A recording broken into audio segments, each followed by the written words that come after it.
Well, good afternoon and welcome to our March Ranching 101 webinar presented by Ag Trust. Preparing your pasture for spring is crucial for cattle raisers as it ensures optimal forage quality, promotes healthy grazing condition, and supports overall herd nutrition and well-being. Before we start, please join me for a short message from Ag Trust.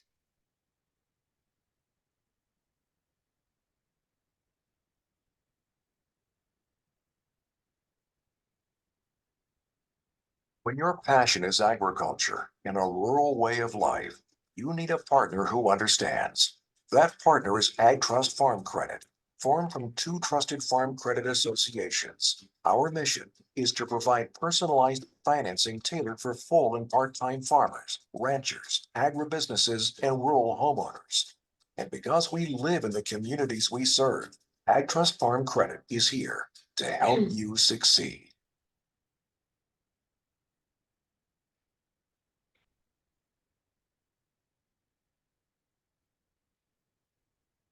I want to remind everyone to join us on April 16th for our next Ranching 101, where we will hear from an ag accountant. I would also like to remind everyone of our annual convention this week. It is March 22nd through the 24th at the Fort Worth Convention Center. If you still need to register, you can do so by visiting cattlерaisersconvention.com for more information. Today, we are excited to have Hugh Aljo join us today, who is the Director of Ranches Outreach and Partnerships at Noble Research Institute. He focuses on regenerative management of range and pasture, high stock density grazing, and holistic ranch management. He has been associated with the Noble Research since 1995, and before joining, he managed a 1,500 head of cattle operation in Texas on 3,000 acres. He received his master's degree in range science from Texas A&M University, emphasizing in grazing management. If you have any questions during the webinar, please submit them in the chat box. And at this time, I would like to turn it over to Hugh. All right. Well, thank you, Brandon, and I'm glad to be here, be a part of this Ranching 101 program today. We'll talk a little bit about how do we get prepared for our spring as we begin to look at our pastures themselves. Make sure I get this done right.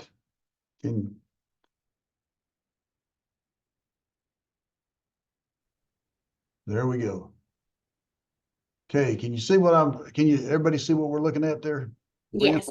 All right. Okay, well, we'll go ahead and start preparing pastures for the spring. And what I'm going to talk about today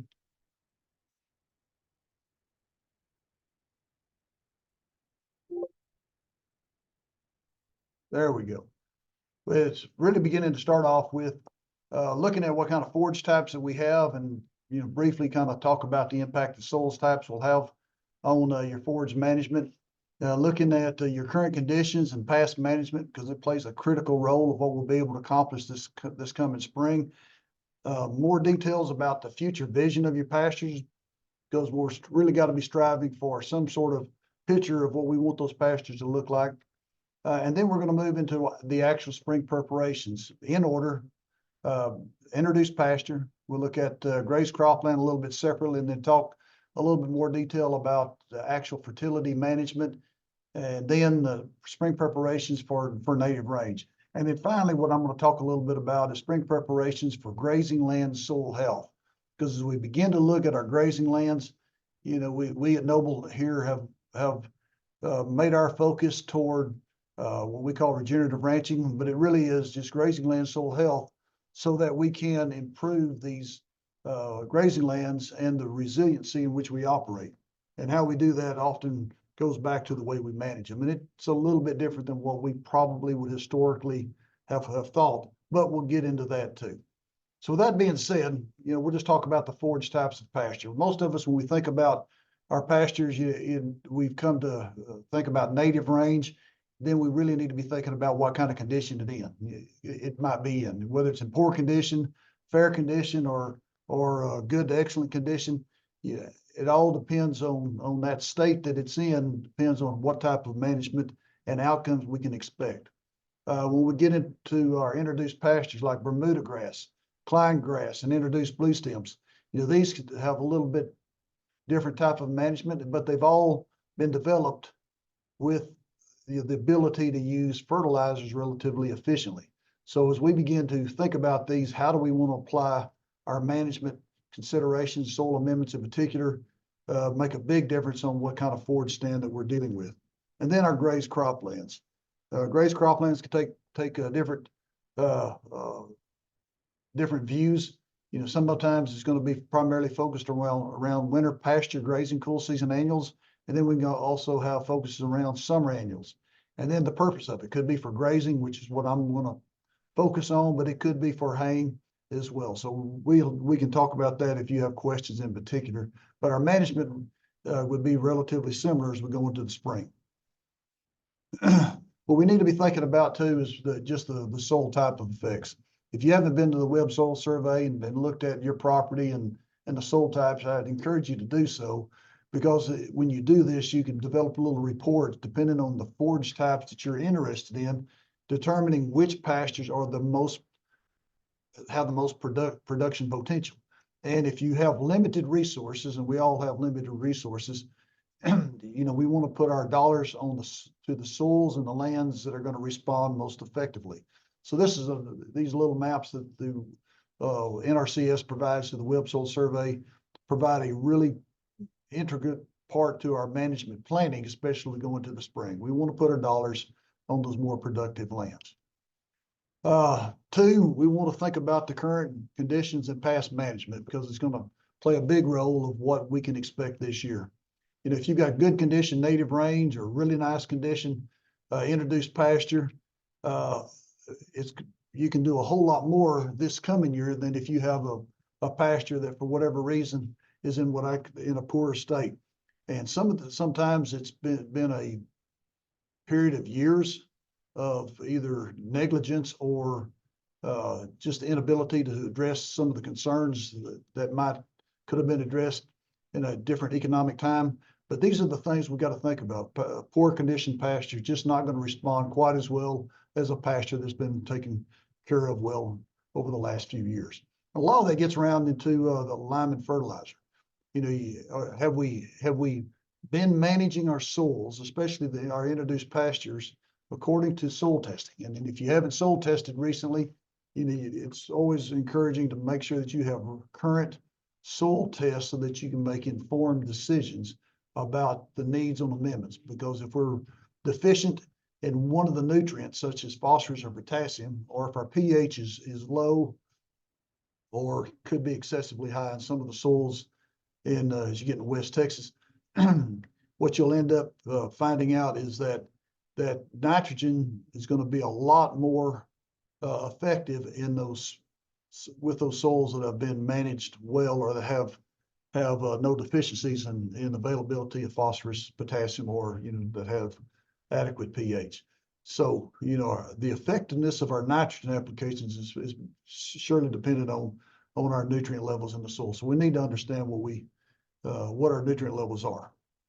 Same thing as we begin to consider herbicide applications. What have we used in the past? What type of residuals might there be? What was the effectiveness? And then in addition to that, you know, what are the problem species that you're actually trying to take care of? So all that's critically important as we begin to plan for the spring. Have these pastures been historically hayed, or have they been hayed at some point in time? And we got to recognize that within a haying system, if we're not feeding the hay right back on the land that's being hayed, it's truly a mining operation. So as we take nutrients off in the form of hay, somehow it's going to have to be replaced. And how do we do that effectively? And it's going to have to typically come on introduced pasture through some sort of soil amendment applications. And we know those are costly, and we'll talk more about that shortly. Then are these pastures been overseeded, especially as you're coming out of the spring, knowing you've got to make some decisions. Do you have a cover crop, or did you overseed or interseed some sort of winter pasture into it, or do you have ryegrass or volunteer annuals coming up? You know, how productive are those cool seasons, and then how quickly can we get these off the pasture will depend upon how well our perennial introduced pastures will perform this coming spring. And then over the course of the last couple of years, as we've been in this form of drought, Did we make any stocking rate adjustments? Are we still stocked more heavily than what the land can actually carry? And what are our expectations of stocking rate when we start planning for the amount of nutrients that we're going to have to or would like to put back on the pastures in order to attain the stocking rate that's so desired? And then we've all been affected by the drought and the climate. We know that have been in drought for the last 3 years. We're talking about now, as we look at the forecast for this spring and summer, that it's going to turn off dry again.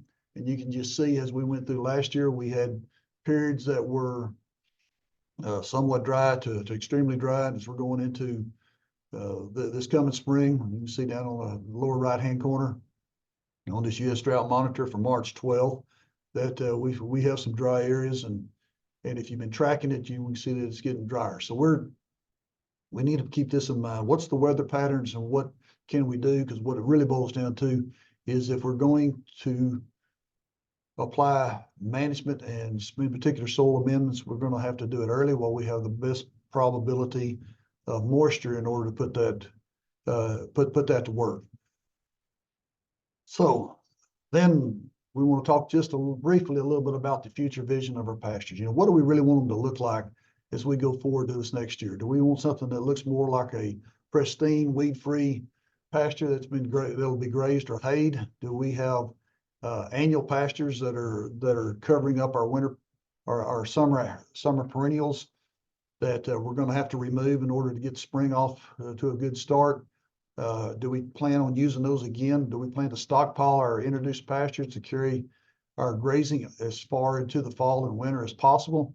And on our grazed croplands, are we looking at trying to prepare ourselves for the end of this year to have some sort of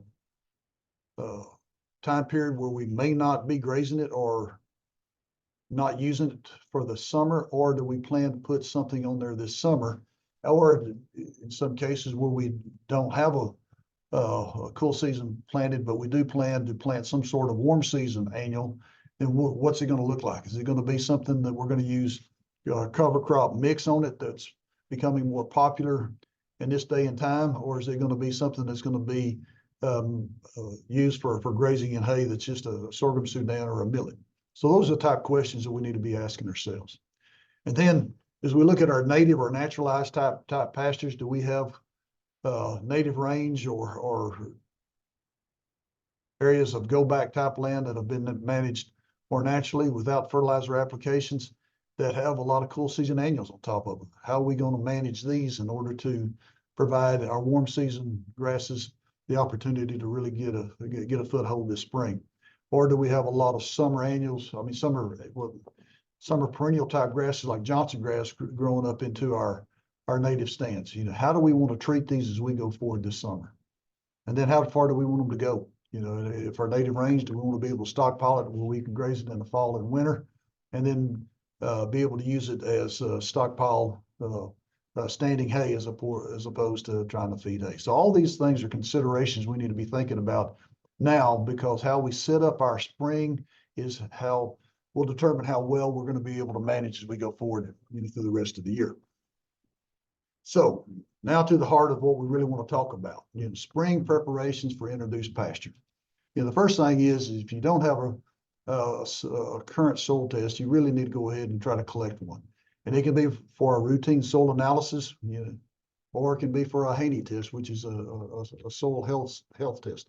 Regardless, what you're really looking at trying to do is make sure that you get a good sample where you're always taking that top 6 inches. If you can get a soil probe into the soil 6 inches deep, try to get a good representative sample of the pastures that are going to be under consideration for soil amendments, just so that you have something current. And we'll talk a little bit more about what that frequency needs to look like.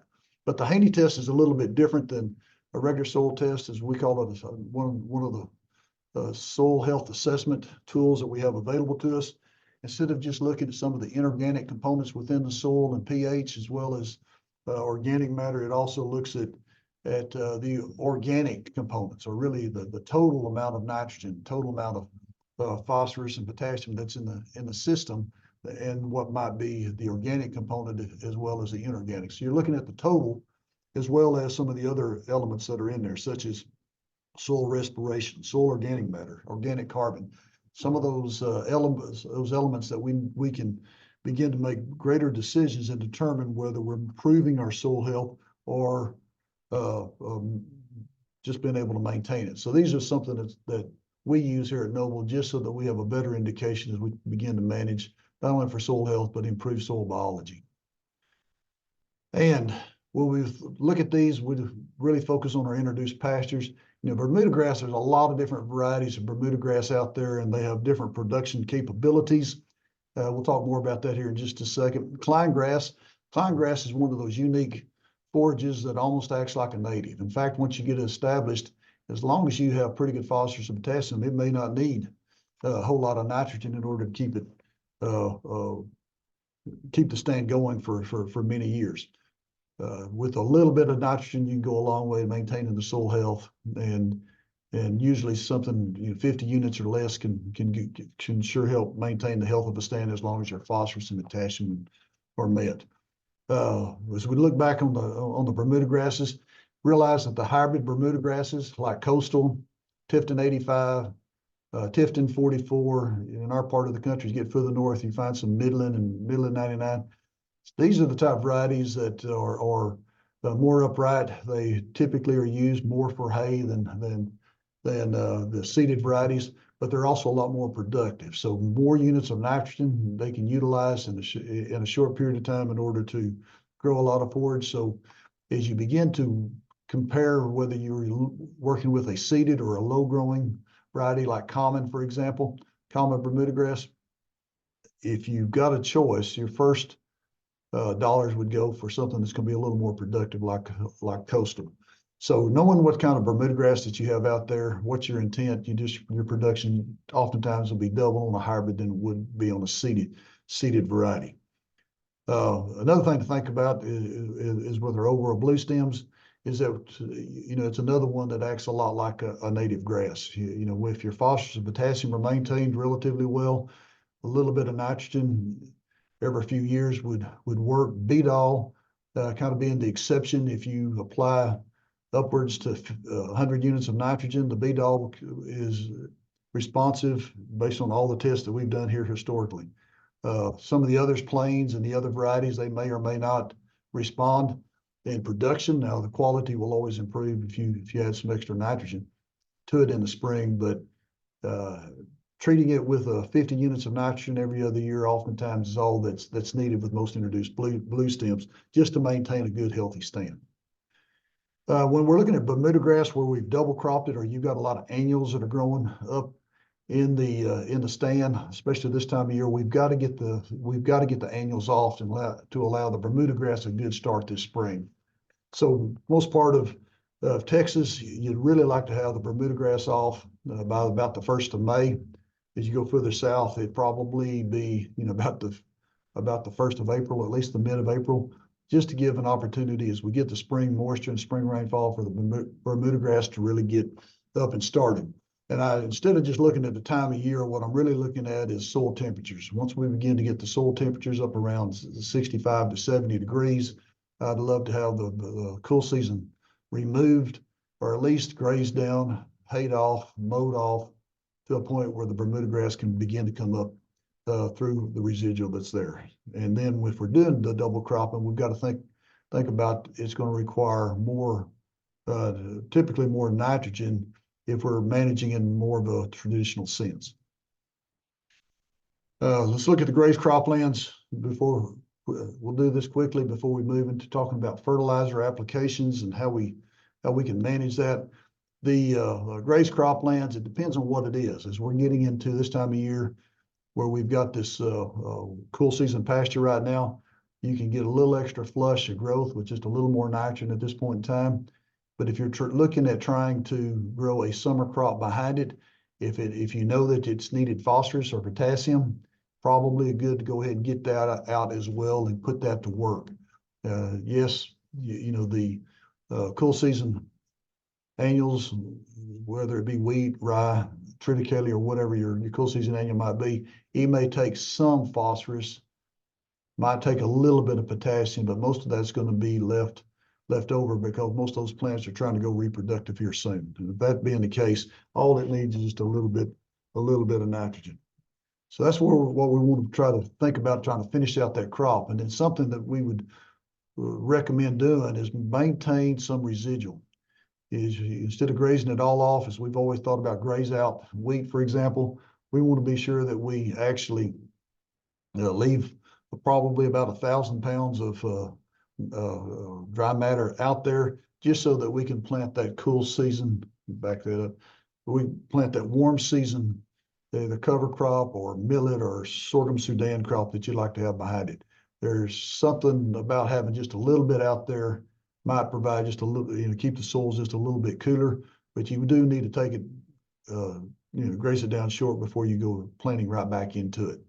And timing on planting the small grains or your summer crop makes all the difference in the world. We need to coordinate that with pretty good soil moisture, and we want to do it early enough to where we can get some stands. And then another consideration is we know if we're going to be dry, we probably want to be somewhat conservative on our nitrogen applications, just to limit the risk of nitrates unless you've got an irrigation system with it. Again, with these grazed cover crops or these cropland areas, we actually need to be taking these soil tests a lot more frequently. Since we're using these as annual pastures, it's almost I'd recommend trying to take an annual taking a soil test annually, just so that you know where you're at.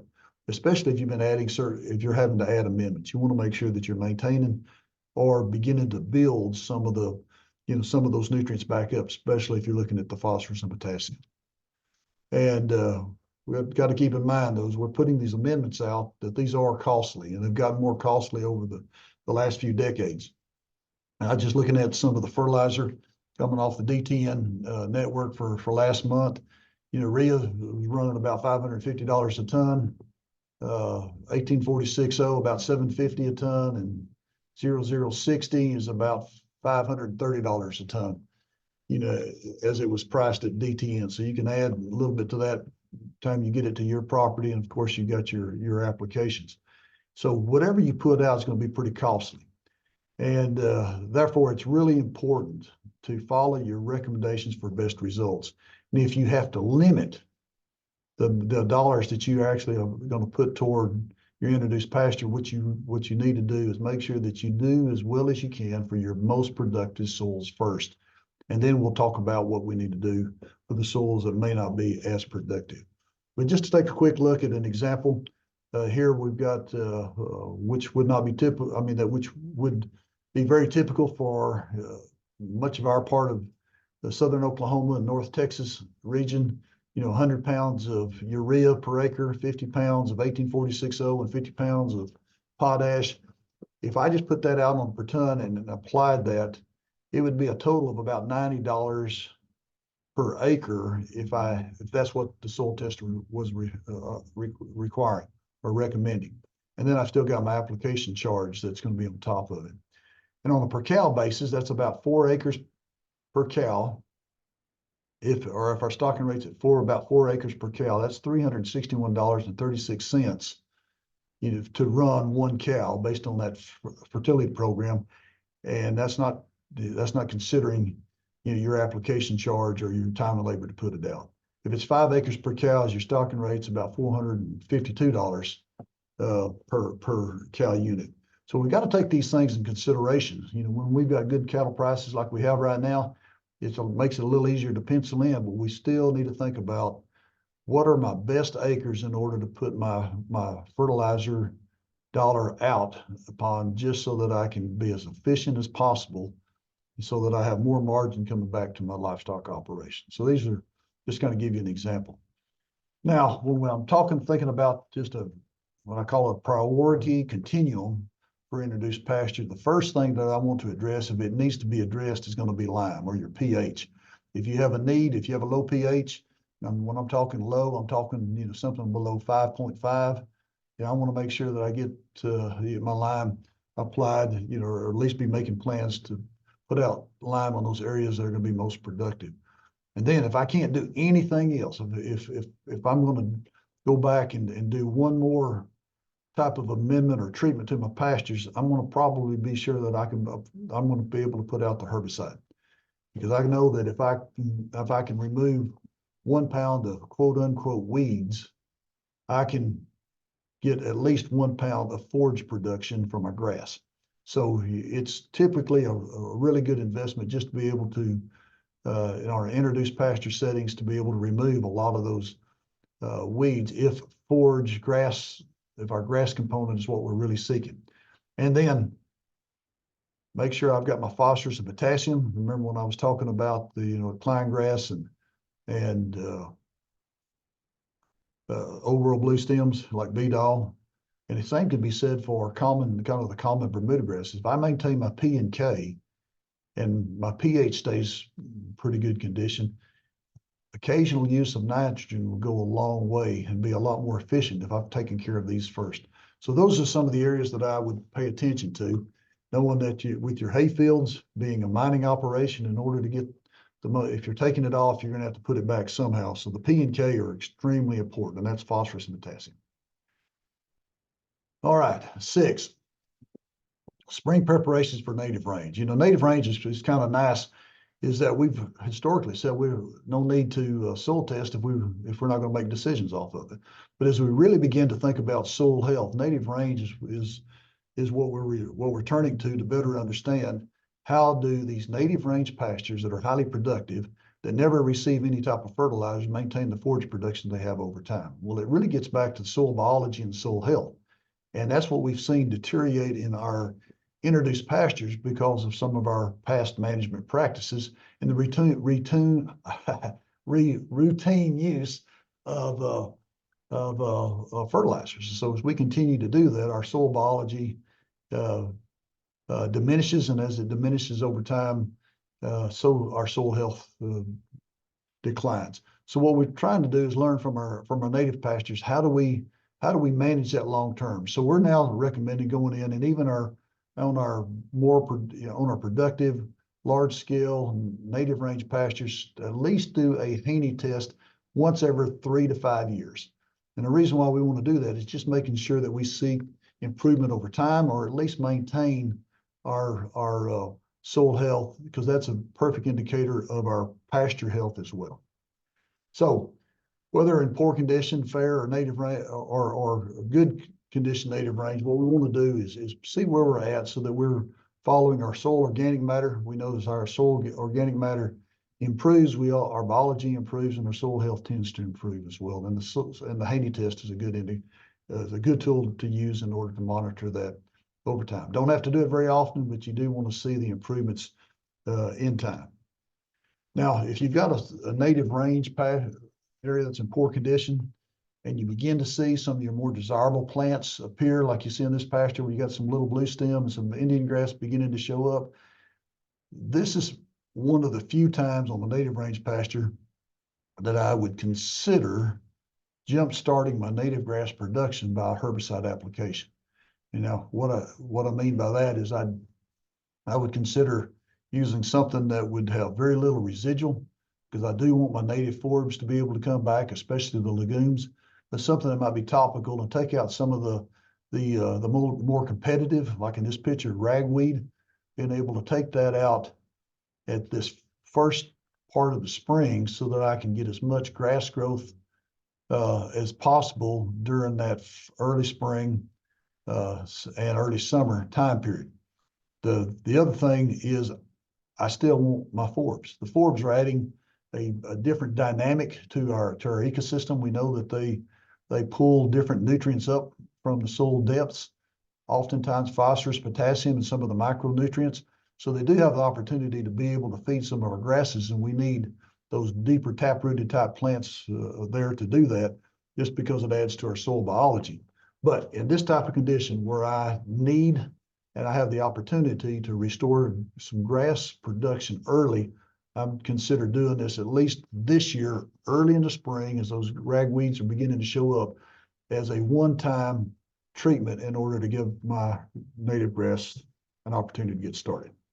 As we move over to shifting gears in from native grass, we really move into what I call grazing land soil health. which is the final topic that I was going to talk about before we turn it over to questions. And what does that look like for as we move into the spring? That would be a little different than what we might have managed historically, especially as we look at our introduced and grazed cropland acres.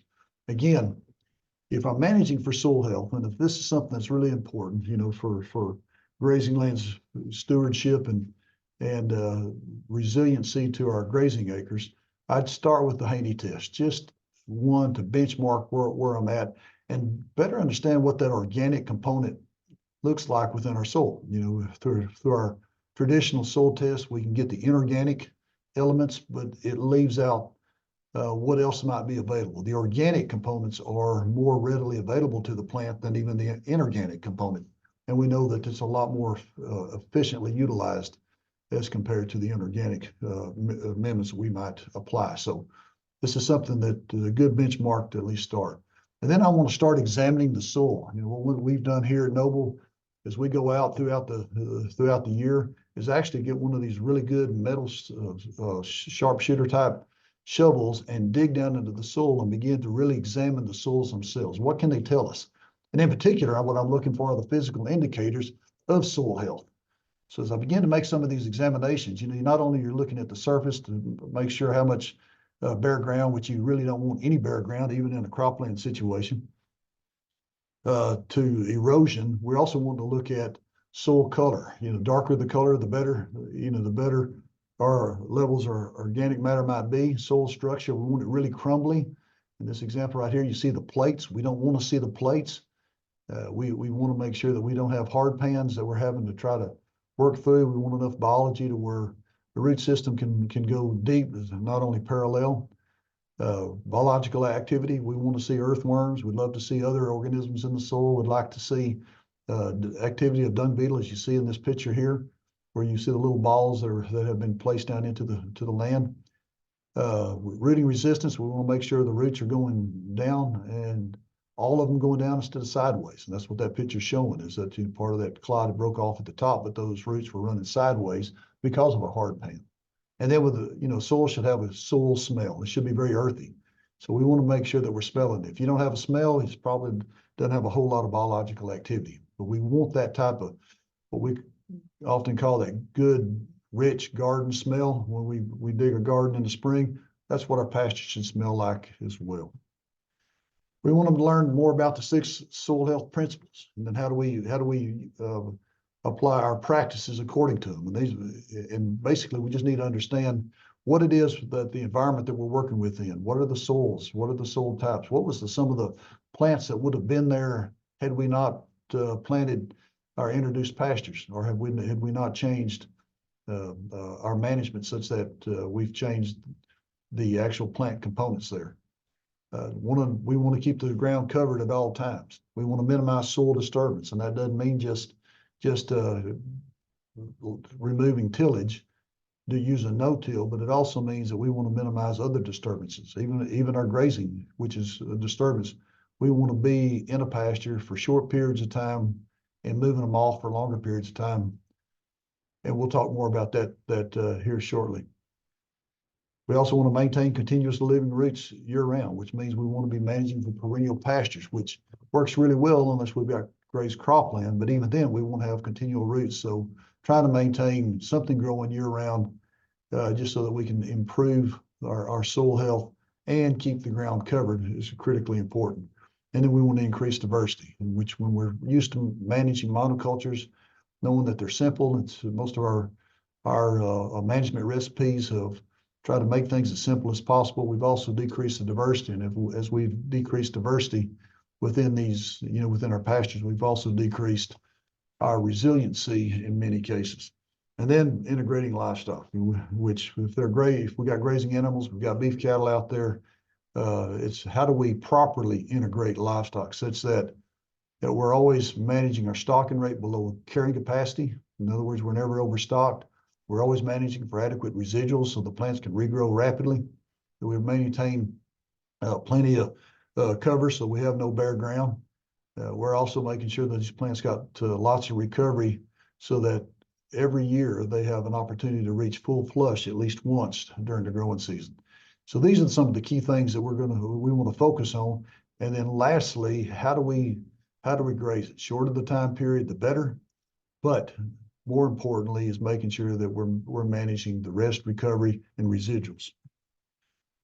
And then as we focus on the ecosystem processes, what we really want to do is try to address the ecosystem process that's the least functional, most challenged within whatever system that we have. In our introduced pastures, for the most part, it's going to be the community dynamics, and that being that we have no diversity. Typically we're trying to manage for no diversity, and thus that leads to some of the issues that we continue to manage, that we continue to deal with as we look at soil health. We can talk more about that as you got questions. And then the other one is usually the nutrient cycle. Is that if we're always in a mining operation, we're constantly moving nutrients off from a pasture. There's nothing returning back. It's really difficult to have a nutrient cycle effectively. As we look at specifically the introduced pastures and these grazed croplands, we need to still consider the amendments in a soil health managed regime if our pH and the nutrients are deficient. It's easy for us to say that we could, in a soil health focused regenerative management operation, we really want to remove our inputs. But if your nutrients are low, they've got to come from somewhere. Otherwise, it takes a long time for them to build back up. And if we're trying to grow carbon, which is really what we're trying to do, trying to grow carbon in the soil, build carbon back up so we can so it can feed the biology, we've also got to be able to make sure we can grow it above ground. And in order to do that, it takes nitrogen. And if you don't have nitrogen, or you're limited by phosphorus, potassium, or a low pH, if we don't address those things first, you're never going to get a chance to build back some of those nutrients within the soil very rapidly. So we may want to consider, at least early in the spring, what I call starter nutrients, in order to help jumpstart some of these systems and jumpstart the biology, and then slowly wean ourselves off of the required soil amendments that we've done routinely in most of our pastures, introduced pastures and croplands. And it can be done. Just to remind you, it gets really expensive. And then one of the things we got to think about as we focus on soil health, if we look at that priority continuum, the thing that we want to remove probably the first is going to be that herbicide, especially on these introduced pastures. Because what we want to do is to get diversity, and diversity includes weeds. We call them forbs. And if you graze these pastures with higher stock densities, you'd be surprised how many of these weeds that we thought they wouldn't eat, they will eat. I've watched them eat cocklebur, nightshade, mare's tail, some of the things that you wouldn't think they would hardly eat. Now, they don't eat it all year long, but they do eat it at different times. And but removing that herbicide, it also gives us a chance for legumes, the natural legumes, native and legumes, as well as the introduced ones, an opportunity to perform well. So we need that diversity. So we got to remove the herbicide as soon as we can. Not to say that you'll use it, you won't do it all the time, but we want to drastically reduce or eliminate those unless we've got some sort of issue that in particular we've got to deal with. We just don't want the routine use of the herbicides to become habit. We want it to at least be intentional about the use and try to remove it from our system as quickly as possible. The other thing we talked about a little bit was allowing full recovery before grazing. If we can give these plants an opportunity to grow up and actually fully express themselves at least once during the growing season, the root systems really build up, and it provides a lot more resiliency, especially toward the more desirable native grass plants. If we're looking at introduced pastures and we want to add diversity, one of the easiest ways to do that is by no tilling during the cool season, some sort of cool season mixture. Not that we have to have a whole lot of it out there, and we may not want it on every acre, but yet being able to do this provides a lot more biology and biologic activity over the course of the year. And over time, it really begins to build our soil health. This is an example of what we do at Noble. we've got introduced pasture where we actually use high stock density grazing to move across a certain area. They graze, we call it grazing adaptively. That means just short grazing events followed by long recoveries. We actually went in and in these areas that were really productive, put in a water system, and then using that little bit of temporary fencing, we can go in and concentrate these cattle where we're actually moving them on a daily basis. And in doing so, we can almost invariably increase our grazing days per acre compared to turn them into the full pasture by somewhere between 30 to 50%, based off of what would normally be just a simple rotation. That begins to add up over time. This is an example of how it would look on this pasture. As we come across, we just move fence in front of them, let the cows come in behind them. We never put up a back fence. We let them go back to water. And then they just move into the next area. Time we get all the way across this pasture, it's going to be in about 4 to 5 days. And then we can come back and do go to the next lane. In order to do that, we can takes about 30 days to go across that entire pasture. And whether we're trying to take this cool season annuals down to the point where we can get the warm season come up, or late in the year when we're at frost, where we're cleaning it off to plant behind it. This is a really efficient tool, but it's most effective on these areas where you've got actual greater production, your more productive areas. Main thing when you do something like this, you want to keep it simple. Start with your most productive pastures that we talked about earlier. Go refer to your soil map to identify the areas to start, where on this place right here would be that area to the top of the screen. And if I was going to go next areas, it'd be over to the right of this property is where I would start my activities.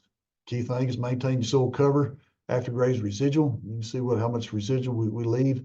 We're using the high stock density, but we also want to monitor the gut and rumen and fill and body condition and manure scores of the cattle. We want to make sure that the cattle are still getting what they need at the same time. And then for our focus in soil health, we're really trying to graze year long.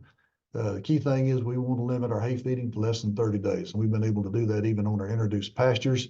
It's a lot easier to do it actually during a drought or dry spells, dry winters, than it is during a wet winter, just because this Bermuda grass, we can make it last a whole lot longer. So here is a picture. Can it make a difference? This is actually on this, that you've seen this several times. This is an actual property where they've applied this regenerative management, or this grazing land soil health focused management. They went from poor condition in 2006, 2008. You see the next picture, moved it into fair condition about 2011. That's what the same pasture looked like. That is the same pasture. At Noble, this is a picture that was back in 1990 where we applied just kind of a holistic management, rest and recovery, no weed spray at all. Just rest and recovery is all that we applied to the ranch. This is a more recent picture, 2022. Not that same pasture, but the pasture just over on the other side of those trees. And you can see what it looks like now. Just in the first 10 years, we saw a 3-fold increase in forage production just by providing good rest and recovery, and making sure that we were stocked below stocking rate and maintaining good residual. So it can be done. It just takes a little bit of time, even on our improved pastures. So with that, if you're a little bit more interested about learning more about how to restore your soil health to your lands, we've got several courses that are coming up. We could look on our website, Noble Land Essentials or Noble Grazing Essentials. We've got a Noble Business Essentials coming up in the fall of 2024. Go to our website, you can find out a whole lot more information, and be happy to answer any questions at this point in time. So with that, I'm going to leave you with my information. If you have questions, after we get through here, feel free to contact me, but we'll go with some questions now. Ren, do we have anything? And I'm going to stop sharing. Yeah, we have a few questions in the chat box, so I'll just start at the first one and work our way down. All right. First question, what was the website that you referred to for them to view their soil? It's called the Web Soil Survey. If you go to the internet, just web, W-E-B, soil, S-O-I-L, survey, S-U-R-V-E. And what you do, you can go on there, you can find your location, zoom into your spots, and then look over on your soil suitability units, and then vegetative productivity. If you have trouble finding that, you can contact me, or your NRCS a representative can help you as well. Okay, next question. How do you get a soil test done and who can analyze it? Okay, yeah, the soil test done. What you do, if you can go out, if you've got your soil probe, it's really nice. I'm going to assume that you don't. So what a lot of people do, and especially if your soils are pretty hard, if they're really dry, go out there with like a sharpshooter, or I've used pickaxe. Believe it or not, what you'd like to do is go down 6 inches and then shave off about 1 inch, and put that into a bag, 1 inch, and keep it as uniform as possible. You'd like to go through across the pasture, taking those 1 inch, 6 inches deep, at least 15, preferably closer to 20 spots within that pasture, and put those together, mix it up, take a pint of that, send it to Texas A&M, to the soils lab there. You can send it to a private lab. There's several around the country. If you just Google soil test, you'll come up with a lot of them. On the soil health test, the one that we use is Regen, REGEN Ag Lab out of Nebraska. Ward Labs is another one that's I believe they're in Kansas, but there's several of them that do the Haney test. But there's other tests out there as well. But the traditional soil test, I'd send it through my state, through my county office. Okay. Next question. I have a lot of pasture that is exposed soil. What's the best way to get it jump started? Cedar and mesquite removal, herbicide? Okay. I'd probably need to talk with you a whole lot more to really give you a good answer on that. If it's got a lot of cedar, say cedar or mesquite, or what do you say, mesquite? Mhm. Yeah, if you got a lot of mesquite on that, you'd have to figure out, is it going to be cost effective? So I'd refer to the soil survey. First, find out how productive those soils can or should be. And then you have to make a decision on which are the best soils, and that's where you'd want to start if you're going to try some sort of operation like that. You got to manage for rest and recovery. It's not necessarily a simple answer, but if you wanted to try to contact me directly, I don't mind visiting with you, and we can talk a little bit more about that. I will be at the TSCRA this weekend, so if you want to holler at me, welcome to do so. Is there anything that can be done right now to combat grasshoppers? Let me tell you a little story about grasshoppers. We experienced it. Since we're managing regenerative ranching is what we call it. On our Bermuda grass, we've got 3,000 acre ranch. One of our ranches, we got 13,000 acres of ranches, but one of them's 3,000 acres of Bermuda grass, and we didn't spray anything. We didn't spray weeds at all. So as we got into the summer, we had ragweed, giant ragweed. We had mare's tail, thistles, sunflower. The only reason why we had Bermuda grass out there was because the grasshoppers were eating our weeds. We had plenty for the cows to eat because we had plenty of weeds. So all that to be said, if we start managing more regeneratively, what we've seen is that the grasshoppers hadn't bothered us, and they bother all our neighbors because all they've got is Bermuda grass. So that's one of the reasons why we really like what we're seeing with with our regenerative ranching approaches.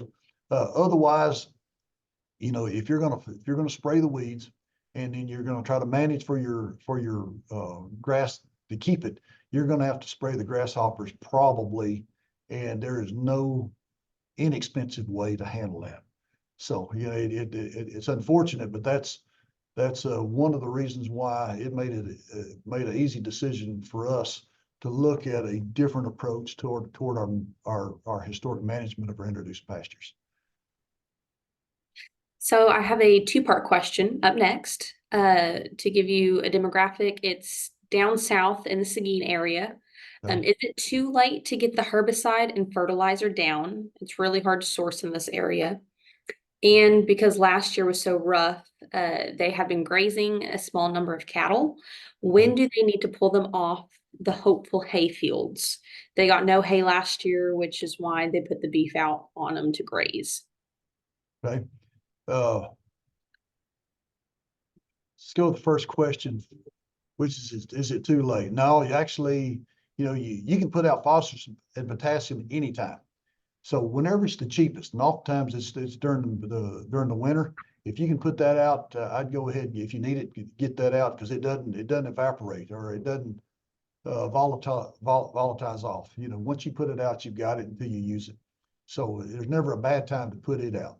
The nitrogen, if it's for a warm season perennial like Bermuda grass, pine grass, or over blue stem, now's probably the opportune time.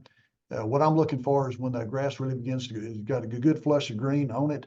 It's got a lot of leaves that are photosynthetically active, which, when you get your plants, you look down there and you've got 4 to 5 inches of green growth out there. That's kind of the ideal time to put out your fertilizer, because it will really not only take in the sunlight, but it'll draw up nutrients from the soil rapidly, because it's got enough root system to do it. So that's the first part. The second part of the question is about when do I pull off my hay fields? If you're going to try to make hay, what I would do is pull off those hay fields just as soon as you get that first rain after you apply your fertilizer. That way you can get full growth, if that's what you're really trying to do, is make hay off of it. Hay's hard to come by these last couple of years, but it's usually more cost effective to buy the hay than it is to make the hay. So really put a pencil to it before you pull the cattle off. Sometimes the most efficient use of your land is to graze it and stock to where hopefully you don't require a whole lot of hay. As I said, we destocked to where we can run our cattle year round on very, without hay. We keep 30 days of hay on hand for snow and ice weather, and we've got most of that off. We got most of that still available this year. And if we can do it up here, I would suspect you'd be able to do that, but it all depends on your rainfall you get in the spring. Does the A&M soil testing lab provide a Haney test? I do not know that question. You'd have to look and see, but and if they don't, there's your traditional soil tests are going to run about $20-25 a test. The Haney test is about $55 to $60 a test, depending on where you get it done at. So it's about twice as expensive, but you get about twice as much information. Could you comment on aerating the soil? This individual, they do not have a soil renovator, but he can use his tandem disc and set it so it doesn't completely till the surface. He lives in the Fort Bend County area, so his soil is heavy black clay type.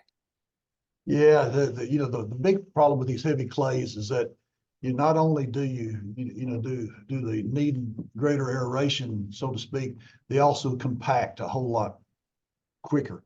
And that's typically what we find doing. If we're trying to aerate soil, there's very limited opportunities to where an aerator or some sort of aeration is gonna be that beneficial. The biggest thing we need to do is we got to get more growth of forages that are out there. So if you're trying to plant something, or if you're doing to use as you describing like a drill or a disc, and he's going to just do a light disking, you want to make sure that more importantly that you have something that you're going to put out there that that will grow. And that's what I'm really looking for. You've got to get those plants to grow. And what you really need to do is to grow it up. And when I talk about a full flush, I mean, I want it to where you looking where it's fully flushed and it's almost ready to go to seed. If it's an annual crop before I go in there, I want as much growth as possible, because when I do that, I've got more root growth, and it's the roots and the activity with the roots and the organisms in the soil that actually build aggregation. And that's That's what's lacking. And that's the reason why we have so much trouble in there, why we want to aerate. We're just not giving the plants or providing enough plants the opportunity to make enough root system for it to do it on its own.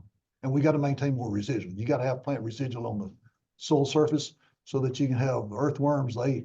If you want more earthworms, you got to provide more material on the surface of the soil. Would you disc in a sandy county like Comanche in Central Texas? This for what reason? That'd be my first question. Is why would we be disking? We sold all of our disc, all but one. I've got one in case the hogs get in there and I've got to smooth something up. But for the most part, if we need something to grow, we're no-tilling into it and try to get something up and running.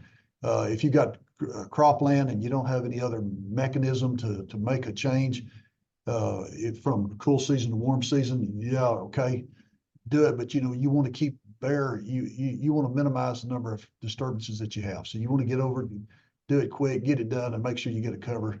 You just don't want bare soil very long. Okay. Can you treat for armyworms pre-infestation? You cannot treat armyworms pre-infestation that I know of. Now, I'm not an insect or pesticide expert, but I don't know of anything that you can treat ahead of time. And I know we're getting close to 2 o'clock, so I'll answer one more question. And if your question does not get answered, just feel free to shoot us an email at education@tscra.org, and we will make sure we get them sent to Hugh, and we will get everyone's questions answered. But last one for this afternoon, which are the best soils with the highest pH? Well, it's not, you don't want too high a pH, you want a pH around 7. You get up over 8, especially over 8.5, you get into these alkaline soils and they're just as hard to handle. In fact, harder to correct a pH imbalance than if it's a low pH. So ideally you'd like to have it between 6 and about 7.5 is kind of the ideal range.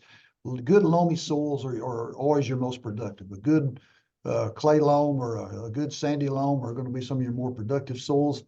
You get these bottomlands, they typically are just that, good loamy type soil. If they're too heavy clay, they're somewhat limiting. A sandy soil, we know the problems with the sand, just water runs through it. So it's all about, your cover, how much growth that you can maintain on top of it.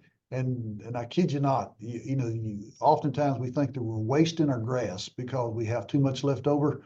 Typically, you can never have too much grass. Even if it isn't used now, it can be used later.